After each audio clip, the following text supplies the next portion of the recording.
Bonjour à tous les célibataires amoureux de Dieu. Comme promis, on va corriger le cas pratique de la dernière fois. Avant toute chose, je vais le lire pour toutes les personnes qui ne sont pas membres du groupe des célibataires amoureux, pour resituer un peu le cadre, pour que tout le monde comprenne de quoi il s'agit. Donc, nous voulons nous préparer parce que le mariage comporte parfois plusieurs défis auxquels on ne s'attend pas forcément, auxquels on n'est pas forcément préparé. Donc, dans les jours à venir, on va avoir plusieurs cas pratiques et puis on va échanger et avec l'aide du Saint-Esprit, on espère que ça va nous préparer à affronter tous les défis, quels qu'ils soient, qui peuvent surgir pendant notre vie de couple. Je vais donc lire le cas pratique de la semaine dernière.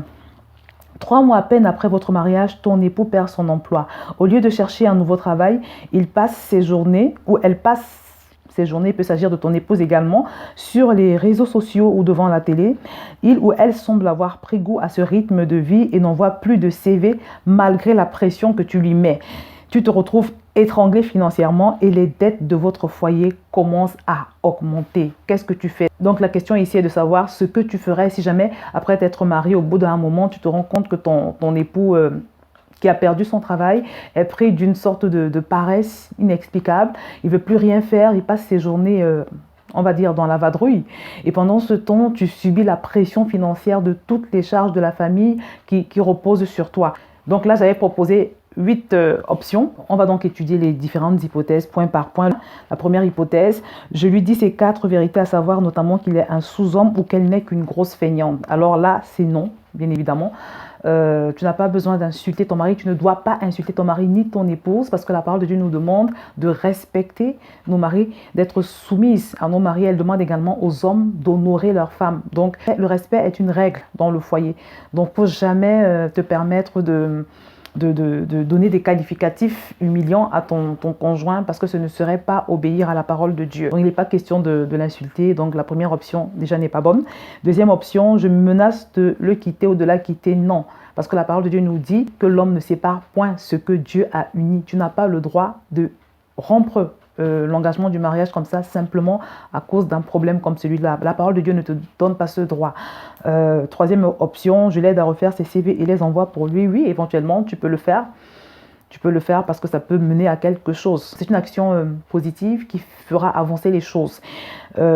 Option numéro 4, je lui coupe complètement les vivres. Non, parce que la parole de Dieu nous dit que tu dois prendre soin de ton époux et ton épouse également doit prendre soin de toi. Vous devez prendre soin de vous mutuellement. Et la Bible nous dit même que celui qui n'a pas soin des siens est pire qu'un infidèle. Donc si on veut vraiment respecter la parole de Dieu, et je rappelle que la parole de Dieu doit être mise au centre, d'une relation, toujours et toujours. C'est cette parole qui doit vous arbitrer. Donc en face d'un problème, il faut jamais, et tu ne devras jamais le faire, réagir en fonction de tes émotions, de tes sentiments. Non. Si tu veux vraiment être heureux, être soumis, avoir la faveur de Dieu, tu dois toujours, devant un problème que tu rencontres, te poser la question de savoir que dit la Bible et pratiquer la parole. Donc dans le cas qui nous concerne, il n'est pas question ni de lui couper les vivres, ni non plus d'alerter sa famille, parce qu'il n'appartient pas à vos familles respectives de régler vos problèmes. Ce ne sont pas à vos familles de régler vos problèmes. La Bible dit l'homme quittera son père et sa mère et s'attachera à sa femme. Vous devez quitter vos familles dans ce sens que quand vous avez des problèmes, quand vous avez des ennuis, vous devez pouvoir les régler, les résoudre par vous-même avec l'aide du Saint-Esprit. Et comme je l'ai dit, la question, ou si vous voulez, la personne que vous devez consulter, c'est le Saint-Esprit. La vie que vous devez obtenir, c'est la vie de Dieu. Et la vie de Dieu se trouve déjà dans la parole. N'oubliez jamais que Dieu a donné une notice pour le mariage qui est la parole. Donc il vaut mieux éviter d'impliquer les familles dans ce genre de problème parce que ça peut prendre d'autres ampleurs. Il vaut mieux consulter la parole. Et puis si vous avez un pasteur, un aîné spirituel, un homme rempli du Saint-Esprit à qui vous pouvez vous confier, ou une personne mature dans la foi à qui vous pouvez vous confier, il vaut mieux parce qu'elle sera neutre et elle va pouvoir vous aider de façon plus efficace. Parce que si tu vas voir sa famille, c'est pas sûr que leur intervention soit objective. C'est pour ça qu'il vaut mieux consulter la parole de Dieu. Et si vous n'êtes pas assez mature dans la foi, voyez un aîné dans la foi, un homme de Dieu, une personne plus mûre que vous dans la foi qui pourra vous aider. Option numéro 6, je cesse de lui adresser la parole, je le mets en quarantaine ou je la mets en quarantaine. Là également, ce n'est pas bien parce que c'est une attitude qui va mettre une barrière entre ton époux et toi. Et ce n'est pas ce que Dieu demande. Dieu veut que les époux soient unis en tout temps. Tu dois éviter toute attitude qui t'éloigne t'éloignerait de ton mari. Non, c'est pas la chose à faire. Ou toute attitude qui t'éloignerait, qui créerait une distance entre ton mari et toi. Option numéro 8, je ne le laisse pas respirer ou je ne la laisse pas respirer. Chaque jour que Dieu fait, je lui rappelle qu'il ou qu'elle doit chercher du travail. Oui, ça éventuellement tu peux le faire, mais sans le harceler ou sans la harceler. Tu peux régulièrement lui rappeler que c'est difficile. Tu lui rappelles par exemple que tu n'arrives plus à gérer les charges, que financièrement tu as beaucoup de pression. Tu peux le lui rappeler régulièrement. Ça, tu peux le faire. Vous savez, j'ai commencé par ce cas pratique parce que c'est une réalité que j'ai observée chez plusieurs personnes. J'ai connu une sœur en Christ qui habitait dans mon immeuble à une époque, il y a de cela plusieurs années, qui vivait exactement ce problème, cette situation. Dans son cas, c'était pire parce que quand bien même son mari trouvait un travail, il n'arrivait pas à faire plus d'un mois, plus de quelques semaines. À chaque fois, il arrêtait son contrat comme ça. Il ne voulait pas travailler tout simplement, je pense. Et elle avait une façon de réagir vraiment qui était tout sauf ce que la parole de Dieu recommande. Ses réactions étaient extrêmes, ses réactions étaient très violentes. Donc, elle criait sur son mari, elle l'engueulait, elle l'insultait, et elle criait tellement fort que tout l'immeuble était au courant que son mari ne voulait pas travailler. Donc, plusieurs fois, son mari a craqué devant les cris de sa femme et il a frappé. Plusieurs fois, on les a entendus se battre très violemment à cause de ce problème et finalement, ils se sont séparés et aujourd'hui, elle vit avec quelqu'un d'autre. Elle vit avec quelqu'un d'autre et elle connaît également d'autres types de problèmes parce que ce nouveau homme qu'elle a trouvé travaille. Il n'a pas de problème de paresse comme le précédent, sauf que elle vit d'autres types de problèmes avec lui. C'est pour vous dire, mes bien-aimés, que vraiment la solution n'est pas toujours de partir, de réagir dans la chair par la violence. Non, il faut toujours d'abord donner au Seigneur une chance de résoudre le problème. Il faut toujours d'abord prendre le temps de prier. Alors, ce que je suggère, si on rencontre ce genre de problème, c'est de commencer par discuter avec ton mari pour essayer de comprendre, ou avec ton épouse pour essayer de comprendre pourquoi il ne veut plus faire d'efforts, pourquoi il t'abandonne toutes les charges comme ça. Essaye de discuter pour savoir s'il y a quelque chose en lui qui motive ce comportement. Et si, malgré que tu discutes avec lui, il n'y a pas de changement et qu'il ne t'explique rien de bon, alors il faudra que tu comprennes qu'il s'agit peut-être d'une mauvaise influence, une influence démoniaque, un esprit de paresse, un esprit de lourdeur, un esprit qui veut attaquer votre couple. Et là, il faudra que tu te mettes dans la prière, que tu fasses des prières inspirées. Pas seulement des prières, mais des prières inspirées. Des prières inspirées, pourquoi? Parce que Dieu seul sait quelle est l'origine de ce comportement. Parce que si au moment où vous étiez fiancés, il se comportait normalement, il allait au travail, il était voilà, un homme comme il faut, et que tout d'un coup, il se retrouve dans cet état de paresse comme ça, c'est que forcément, il y a quelque chose qui l'a motivé.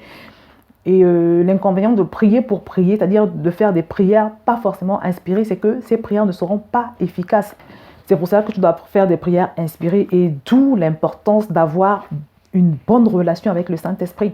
Parce que ce que tu vas constater, c'est que donc, quelle que soit la nature des défis que tu pourras avoir dans ton foyer, tu auras besoin d'avoir une bonne relation avec le Saint-Esprit. Et c'est pour ça que pendant ton célibat, le Seigneur t'invite à travailler dans le sens de développer ta relation avec ce Saint-Esprit, d'en faire un ami, d'apprendre à le connaître, d'apprendre à l'entendre. Parce que quand ton mari va commencer à manifester des choses bizarres, ou alors quand ta belle famille va commencer à faire des petites manipulations pour fragiliser votre couple, tu auras besoin de la sagesse du Saint-Esprit, tu auras besoin de l'instruction du Saint-Esprit. Mais si tu n'en as pas fait ton ami, si tu n'as pas fait du Saint-Esprit ton ami, si tu n'as pas appris à l'écouter, à l'entendre, tu ne sauras même pas par où commencer, ce sera compliqué.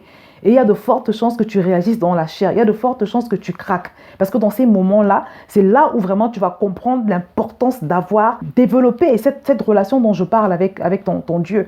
Donc, c'est très important à ce moment-là d'aller devant le Seigneur, de lui dire, Saint-Esprit, qu'est-ce que je fais? Et c'est lui qui va te dire, c'est lui qui va te conduire, c'est lui qui va te diriger vers l'attitude à avoir. Parfois, il suffit juste de faire une chose. Parfois, il faut faire certaines prières en particulier.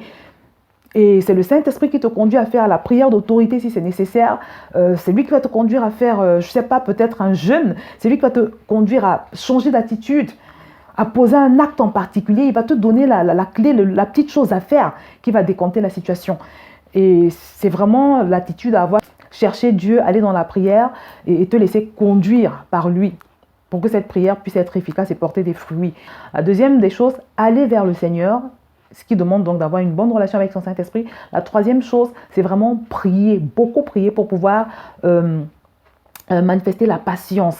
Et quand je dis prier pour manifester la patience, vous savez, il y a une expression qui dit que ce n'est pas le jour du marché qu'il faut nourrir la poule.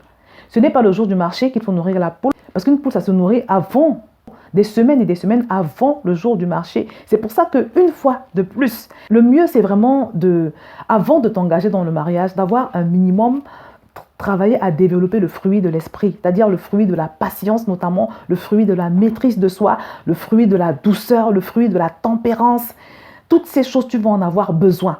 Parce que pour pouvoir supporter, imagine une situation comme celle-là, tu ne peux plus rien faire financièrement, tu te retrouves comme lié parce que toutes les charges sont sur toi. Et ton époux ou ton épouse, pendant ce temps-là, manifeste une indifférence que tu ne comprends pas. Il pourrait travailler, il a ses deux mains, ses deux pieds, il est en parfaite santé, mais il refuse de te soutenir. Qu'est-ce que tu fais? Comment tu fais pour supporter cette situation? Parce que quand tu pries, il n'est pas dit que c'est le lendemain que Dieu va t'entendre. Parfois, ça prend un certain temps. Déjà de recevoir l'instruction de Dieu et maintenant d'attendre l'exaucement, ça prend un certain temps. Et pendant que tu seras en train d'attendre, comment est-ce que tu vas faire pour supporter si tu n'as pas travaillé à développer la patience du Saint-Esprit, si tu n'as pas travaillé à manifester la douceur du Saint-Esprit, la maîtrise de soi, tu ne pourras tout simplement pas te maîtriser. Donc la chose à faire, c'est vraiment de prier pour demander au Seigneur d'augmenter ta patience, ta capacité à patienter, ta capacité à rester cette épouse douce, ta capacité à conserver cette douceur devant ton conjoint. Donc pour tout récapituler, devant un problème comme celui-là, la première des choses, c'est vraiment de commencer par discuter avec lui ou avec elle pour comprendre ce qui lui arrive. La deuxième chose, c'est de prier, mais de faire des prières inspirées, des prières conduites par le Saint-Esprit, parce que ce sont ces prières-là qui sont les plus efficaces. La troisième chose, c'est prier pour pouvoir manifester de la patience et continuer à être douce, à lui parler gentiment, à lui parler poliment pendant ce temps. Prier pour manifester la maîtrise de soi, parce que vraiment, dans ces moments-là, on en a besoin.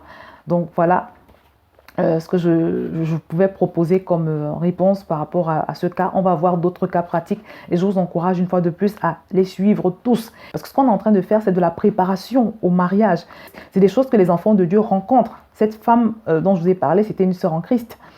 Et j'ai connu deux sœurs en Christ qui sont séparées comme ça de leur mari à cause de cette situation de paresse, chômage plus paresse de leur conjoint. Donc c'est des situations qui sont vraiment réelles et qui créent des séparations dans les couples. C'est pas par hasard que j'ai choisi ce cas pratique. Donc le prochain cas pratique sera également un cas réel, un cas que j'aurais observé chez des enfants de Dieu ou même chez moi-même. Donc voilà ce que je vais dire par rapport à ce premier exercice.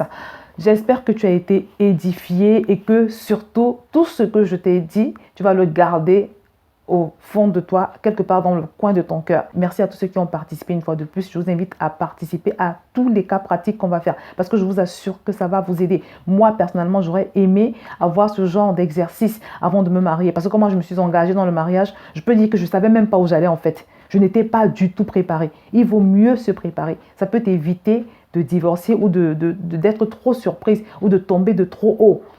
Le fait de suivre ces cas pratiques va également te permettre d'être prête. Et plus tu es prête, plus tu as de chances que le Seigneur favorise la chose. Plus tu te prépares, plus tu as de chances que le Seigneur t'envoie ton épouse ou ta femme. Donc voilà mes bien-aimés, je vais m'arrêter là pour aujourd'hui. Et je vous dis à très bientôt dans le groupe des célibataires amoureux de Dieu.